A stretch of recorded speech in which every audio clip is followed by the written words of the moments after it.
ಮಂಜು ಮತ್ತು ಲೀಲಾ ಇವರಿಬ್ಬರನ್ನ ಒಂದು ಮಾಡುವಲ್ಲಿ ಯಶಸ್ವಿಯಾಗಿದ್ದೀವಿ ಅಂತ ಗ್ಯಾರಂಟಿ ನ್ಯೂಸ್ಗೆ ಬಹಳ ಹೆಮ್ಮೆ ಇದೆ. ಅದರ ಜೊತೆಗೆ ಈ ಕೆಲಸಕ್ಕೆ ಸಾಥ್ ಕೊಟ್ಟಂತಹ ಸಾಮಾಜಿಕ ಕಾರ್ಯಕರ್ತೆ ಸಂಧ್ಯಾ ಅವರು ನಮ್ಮ ಜೊತೆ ಇದ್ರು, ಮಾತಾಡಿಸ್ತಾ ಇದ್ದೆ. ನಾನು ಮಾತುಕತೆ ಮುಂದುವರಿಸ್ತಾ ಹೋಗೋಣ. ಸಂಧ್ಯಾ ಅವರೇ, ಥ್ಯಾಂಕ್ ಯು ಇಷ್ಟೊತ್ತು ವೆಯ್ಟ್ ಮಾಡಿದ್ದಕ್ಕೆ. ನೀವು ನಾನು ಏನು ಕೇಳಿದ್ರು ಕೆಲವೊಂದಕ್ಕೆ ಮಂಜು ಮತ್ತು ಲೀಲಾ ಅಂತ ಬಂದಾಗ ಡಿಪ್ಲೊಮೆಟಿಕ್ ಆಗಿ ಉತ್ತರ ಕೊಡ್ತಾ ಇದ್ರಿ. ನಾನು ನೇರವಾಗಿ ಕೇಳಕ್ಕೆ ಇಷ್ಟಪಡ್ತೀನಿ, ಹೆಂಗೆ ಕಾನ್ವರ್ಸೇಷನ್ ಅಂದರೆ ಒಂದು ತಾರ್ಕಿಕ ಅಂತ್ಯವನ್ನು ಕಾಣ್ತು? ಜನ ಯಾವ ರೀತಿಯ ಉತ್ತರವನ್ನು ನಿರೀಕ್ಷೆ ಮಾಡ್ತಿರ್ತಾರೆ ಅಂತ ನಿಮ್ಗೆ ಆಲ್ರೆಡಿ ಗೊತ್ತು, ನಾನೇನು ಹೇಳಬೇಕು ಅಂತಿಲ್ಲ. ಬಿಕಾಸ್ ಸೋಷಿಯಲ್ ಮೀಡಿಯಾದಲ್ಲಿ ನೀವು ವಿಪರೀತ ಆ್ಯಕ್ಟಿವ್ ಆಗಿದ್ದೀರಿ, ಯಾವುದನ್ನು ಕೇಳಕ್ಕೆ ಇಷ್ಟಪಡ್ತಾರೆ ಜನ ಅಂತಲೂ ಗೊತ್ತು. ಸೊ ಹಾಗಾಗಿ ಓವರ್ ಟು ಯು, ನಿಮಗೆ ಟೈಮ್ ಬಿಡ್ತಾ ಇದ್ದೀನಿ. ಹೆಂಗೆ ಬಂತು, ಹೇಗೆ ಒಂದು ಮಾಡಿದ್ರಿ, ಏನೇನು ನೀವು ಮಾತಾಡಿದ್ರಿ, ನಾನೇನೇನು ಮಾತಾಡಿದೆ ಅಂತ ಇಡೀ ರಾಜ್ಯದ ಜನ ನೋಡಿದ್ದಾರೆ, ಇನ್ಕ್ಲೂಡಿಂಗ್ ನೀವು ಹೇಳ್ತಾ ಇದ್ರಿ. ನೀವೇನೇನು ಮಾತಾಡಿದ್ರಿ ಅಂತ ಕೇಳಕ್ಕೆ ನಾವು ಇಷ್ಟಪಡ್ತಾ ಇದ್ದೀವಿ, ಕಾಯ್ತಾ ಇದ್ದೀವಿ. Over to you. ಏನೂ ಇಲ್ಲ, ತಪ್ಪು ಮಾಡ್ದೋಗ ತಿದ್ದಿ ಬುದ್ಧಿ ಹೇಳಿ ಹೊಡೆದಿರೋದು ಉಂಟು, ಬೈದಿರೋದು ಉಂಟು, ಎಲ್ಲಾ ತರ ಹೇಳಿರೋದು ಉಂಟು ಸ್ಟಾರ್ಟಿಂಗ್ ಡೇಸ್ ಅಲ್ಲಿ ಲೀಲಾಗೆ ಸಂತುಗೆ. ನಂತರ ಪ್ರೀತಿ ವಿಶ್ವಾಸದಲ್ಲಿ ಹೇಳೋವಂಥದ್ದು, ತಿಳುವಳಿಕೆ ಹೇಳುವಂಥದ್ದು ಮಾಡ್ದೆ, ಕೌನ್ಸಿಲಿಂಗ್ ಕೊಡುವಂಥದ್ದು ಮಾಡ್ದೆ, ಜೀವನ ಅನ್ನೋದೇನು ಅಂತ ತಿಳಿಸ್ಕೊಡುವಂಥದ್ದು ಮಾಡ್ದೆ. ನಾವು ಜನ್ಮ ಕೊಟ್ಟಿರೋ ಮಕ್ಕಳು ನಮ್ಮನ್ನ ನಂಬ್ಕೊಂಡಿರ್ತಾರೆ. ತಂದೆ ಇಲ್ಲ ಅಂದ್ರೂ ತಾಯಿ ಇರ್ಬೇಕು ಮಕ್ಕಳಿಗೆ. ಅದ್ರಲ್ಲೂ ಹೆಣ್ಮಗು ಇದೆ. ನಾಳೆ ದಿವಸ ಆ ಮಕ್ಳು ದೊಡ್ಡವರಾದ್ಮೇಲೆ ತಂದೆ ತಾಯಿ ಇಂಥವ್ರು, ನನ್ನ ತಾಯಿ ಇಂಥವ್ ಕೆಲ್ಸ ಮಾಡಿದ್ಲು.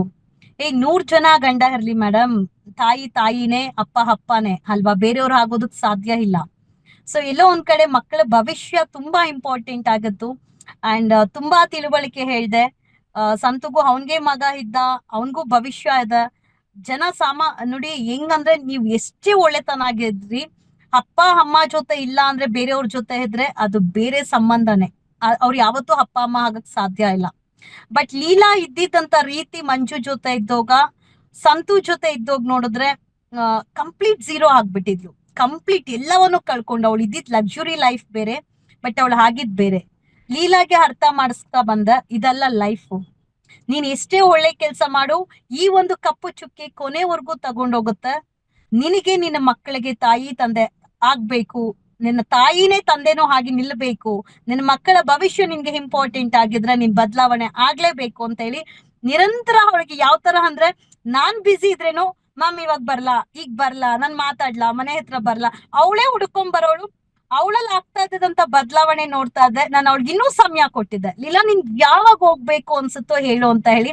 ಬಟ್ ಫೈನಲಿ ಗಾಡ್ಸ್ ಬ್ಲೆಸ್ಸಿಂಗ್ ಅಂತ ಅನ್ಸುತ್ತೆ. ನಾನು ದೇವ್ರ ಹತ್ರ ಕೇಳ್ಕೊಂಡಿದ್ದೆ ಇವ್ರಿಬ್ರು ಒಂದಾಗ್ಲಿ. ಬಿಕಾಸ್ ಅತಿ ಹೆಚ್ಚು ಸಾಮಾಜಿಕ ಜಾಲತಾಣದಲ್ಲಿ ವೈರಲ್ ಆದಂತವ್ರು ಇವ್ರು. ಸೊ ಆಗ್ಲೇಬೇಕು ಅನ್ನೋಂಥದ್ದು. ಈ ಮಕ್ಳು ಎಷ್ಟು ಚೆನ್ನಾಗಿದ್ದಾರೆ ಗೊತ್ತಾ, ಮುದ್ದಾಗೆ. ಅವ್ರಿಗೆ ಒಂದು ಮನೆ ಇಲ್ಲ, ಒಂದು ತಂದೆ ತಾಯಿ ಪ್ರೀತಿ ಇಲ್ಲ ಅಂದ್ರೆ ಎಷ್ಟು ಬೇಜಾರಾಗತ್ತೆ ವಿದ್ಯಾ ಅವ್ರೆ. ಸೊ ಎಲ್ಲೋ ಒಂದ್ ಕಡೆ ಮೊನ್ನೆ ನಾನು ಮಂಜು ಭೇಟಿ ಮಾಡ್ಬೇಕು ಅಂದಾಗ, ಅಂಡ್ ಮೋರ್ ಓವರ್ ನೋಡಿ, ಸಮಸ್ಯೆ ಬಂದೋಗ ದೂರ ಆಗ್ಬಿಟ್ಟಿರ್ತಾರೆ ಗಂಡ ಹೆಂಡತಿ ಅನ್ನೋರು. ಅವ್ರಿಗೆ ಆ ಸ್ಪೇಸ್ ಇರುತ್ತಲ್ಲ, ಆ ಸ್ಪೇಸ್ ಫಿಲ್ ಮಾಡ್ಬೇಕು ಅಂದ್ರೆ ಅವ್ರಿಬ್ರನ್ನ ಮುಖಾಮುಖಿ ಕೂರಿಸ್ಬೇಕು. ಡಿಸ್ಟೆನ್ಸ್ ಆದಷ್ಟು ದ್ವೇಷ ಹೆಚ್ಚಾಗತ್ತ, ಪ್ರೀತಿ ಬರೋದಲ್ಲ. ಸೊ ಯಾವಾಗ ಅವ್ರಿಬ್ರು ಒಂದ್ ಮಾಡುವಂತ ಪ್ರಯತ್ನಕ್ಕೆ ಅವ್ರ ಗ್ಯಾಪ್ ಕೊಟ್ಟಿ ಕೂರಿಸ್ತೀರಿ ಮುಖಾಮುಖಿ, ಎಷ್ಟೇ ಅವಳು ತಪ್ಪು ಮಾಡಿರ್ಲಿ ಅದನ್ನೆಲ್ಲ ಬಿಟ್ಟು ಅವ್ರು ಒಂದಾಗ್ತಾರಲ್ವಾ, ಅದ್ ನೋಡೋದಕ್ಕೆ ನಿಜವಾಗ್ಲೂ ಮೊನ್ನೆ ಅಂತೂ ನನಗೆ 2 ಕಣ್ಣು ಸಾಕಾಗಿರ್ಲಿಲ್ಲ.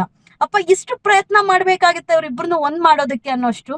ಬಟ್ ಇವತ್ತು ಅದೇ ಫ್ಲೇವರ್ ತಿನ್ಸಿ, ಐಸ್ ಕ್ರೀಮ್ ಏನೋ ತಿನ್ಸ್ಬಿಟ್ಟು, ನನ್ನ ಲೀಲಾ ಬಂದ್ಬಿಡು ಲೀಲಾ ಅಂದಿದ್ ಲೀಲಾ ಬಂದ್ಬಿಟ್ಲು ಅಂತ ಅವ್ರಿಬ್ರು ಖುಷಿಯಿಂದ ಹೋದಾಗ ಸಮಥಿಂಗ್ ಒಂಥರ ಸಾರ್ಥಕತೆ ಆಯ್ತು. ಆ ಮಕ್ಕಳ ಭವಿಷ್ಯ ಅಂಡ್ ಅವಳ ಜೀವನ ಅಂಡ್ ಸಮಾಜಕ್ಕೆ ಒಂದು ಒಳ್ಳೆ ಸಂದೇಶ ಕೊಡೋದಕ್ಕೆ ಈ ಒಂದು ದಿಟ್ಟ ಹೆಜ್ಜೆ ಗ್ಯಾರಂಟಿ ನ್ಯೂಸ್ ವಿದ್ಯಾ ಅವರು, ರಾಧಕಾ ಅವರು ಅಂಡ್ ನಾವು ಎಲ್ಲರೂ ಸೇರಿ ಒಟ್ಟಿಗೆ ಮಾಡಿರುವಂತ ಈ ಒಂದು ಪ್ರಯತ್ನ ಸಕ್ಸಸ್ಫುಲ್ ಆಗಿದೆ. Thank you for everyone. Manju ಅವ್ರಿಗೆ ಸ್ವಲ್ಪ ಬುದ್ಧಿವಾದ ಹೇಳ್ಬೇಕಿತ್ತು. ಯಾಕಂದ್ರೆ ಕಳೆದ ಬಾರಿ ಹಿಂಗೆ ಹೇಳಿ ಕಳಿಸ್ದಾಗ ಬಡ್ದಿದ್ರಂತೆ, ಎದ್ರುಕೊಂಡು ಅಳ್ತಾ ಇದ್ರು ಲೀಲಾ ಅವರು. ನೀವೊಂದ್ಸಲ ಬುದ್ಧಿವಾದ ಹೇಳ್ಬೇಕಿತ್ತ ಅಂತ. ಮೇಡಮ್ ಎಲ್ಲಾರ ಮನೇಲೂ ಜಗಳ ಆಗತ್ತೆ ಮೇಡಮ್, ಎಲ್ಲಾರ ಮನೇಲೂ ಜಗಳ ಆಗತ್ತೆ. ನೋಡಿ, ನನ್ನ ಒಂದು ಸಜೆಷನ್, ಜಗಳ ಆಗೋ ಸಮಯದಲ್ಲಿ ಇವಾಗ ಗಂಡಗೆ ಕೋಪ ಹೆಚ್ಚಾಗಿದ್ದಾಗ ಹೆಂಡತಿ ಅದೋಳು ಸೈಲೆಂಟ್ ಆಗಿ ಮೌನ ತಾಳಿ ಸೈಡ್ ಬಂದ್ಬಿಡ್ಬೇಕು. ಇಲ್ಲ ಹೆಂಡತಿಗೆ ಜಾಸ್ತಿ ಕೋಪ ಬಂದೋ ಗಂಡ ಅದೊಂದು ಸೈಲೆಂಟ್ ಆಗಿ, ಆ ಟೈಮ್ ನಂದಲ್ಲ ಅಂತ ಒಂದ್ ಸ್ವಲ್ಪ ಹೊರಗಡೆ ಹೋಗಿ ಬಂದ್ಬಿಡ್ಬೇಕು. ಅದನ್ನ ಕ್ಯಾರಿ ಆನ್ ಮಾಡ್ಕೊಂಡು ಜಗಳ ಏಟಿಗೇಟು, ಮಾತು ಹೋಗುತ್ತೆ, ಅದು ದೊಡ್ಡದಾಗಿ ಹೋಗುತ್ತೆ. ಬಂದ್ಬಿಡಿ, ಅದೆಲ್ಲ ನನ್ ಸಮಯ ಅನ್ಬಿಟ್ಟು ಸೈಡ್ ಬಂದ್ಬಿಡಿ, ಸ್ವಲ್ಪ ಹೊತ್ತು ಬಿಟ್ಟು ಹೋಗಿ ಕೂಲ್ ಆಗಿ ಕುತ್ಕೊಂಡು ಮಾತಾಡಿ, ಡೆಫಿನೆಟ್ಲಿ ಸರಿ ಹೋಗುತ್ತೆ. ಅಂಡ್ ಮಂಜು ಅತಿಯಾದ ಪ್ರೀತಿ ಲೀಲಾ ಮೇಲೆ, ಅತಿಯಾದ ಪ್ರೀತಿ, ಅತಿಯಾದ್ರೆ ಅಮೃತನು ವಿಷ ಅಂತಾರಲ್ಲ, ಆ ಒಂದು ಪೊಸೆಸಿವ್ನೆಸ್ಗೆ ಈ ಲೆವೆಲ್ ತಂದ. ಬಟ್ ಮಂಜುಗೂ ಬೈದಿದ್ದೀನಿ, ಮಂಜುಗೂ ಹಾಕಿದೀನಿ, ಲೀಲಾಗೂ ಹೊಡೆದಿದ್ದೀನಿ, ಸಂತುಗೂ ಹೊಡೆದಿದ್ದೀನಿ, ಎಲ್ಲಾರ್ಗು ಎಷ್ಟು ಪದಗಳಿರುತ್ತೋ ಅಷ್ಟು ಪದ ಹಾಕಿ ಬೈದು ಬಿಸಾಕದಿದ್ದೀನಿ.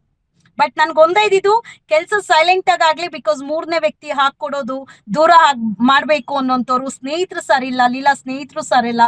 ಸೊ ಎಲ್ಲೋ ಒಂದ್ ಕಡೆ ಸೈಲೆಂಟ್ ಆಗಿ ಕೆಲಸ ಮಾಡೋಣ, ಸಕ್ಸಸ್ ಅನ್ನೋದು ಸದ್ದಾಗ್ಲಿ ಅನ್ಬಿಟ್ಟು ನಾನು ಈ ಒಂದು ಪ್ರಯತ್ನ ಮಾಡಿದೆ. ಸೊ ಆ ಪ್ರಯತ್ನ ಇವತ್ತು ಸಕ್ಸಸ್ಫುಲ್ ಆಗಿದೆ. ಅವ್ರು ಚೆನ್ನಾಗಿ ಬದುಕ್ಲಿ ಅಂತ ನಾನು ಕೇಳ್ಕೊಳ್ತೀನಿ. ಎಸ್, ಇದ್ರ ಜೊತೆಗೆ ಇನ್ನೊಂದು ಇವರ ಕಾನ್ಸೆಪ್ಟನ್ನು ಬದಿಗಿಟ್ಟು ಮಾತಾಡೋದಾದ್ರೆ, ಸೋಷಿಯಲ್ ಮೀಡಿಯಾದಲ್ಲಿ ಬರುವಂತಹ, ಆದರೆ ನಿಮ್ಮ ಇಂಟೆನ್ಷನ್ ಏನು ಸಂಧ್ಯಾ ಅವರೇ? ನನಗೊಂದು ಕುತೂಹಲ ಇದೆ. ಎಲ್ಲ ವಿಚಾರದಲ್ಲೂ ನೀವು ಭಾಗಿಯಾಗ್ತಾ ಇರ್ತೀರಿ. ನಿಮ್ಮ ಇಂಟೆನ್ಷನ್ ಏನು ಸರಿ ಮಾಡಬೇಕು ಅಂತ? ತಪ್ಪನ್ನ ತಪ್ಪು ಅಂತ ಹೇಳಿ ಖಂಡಿಸುವಂಥದ್ದು ನಮ್ಮ ಹಕ್ಕು.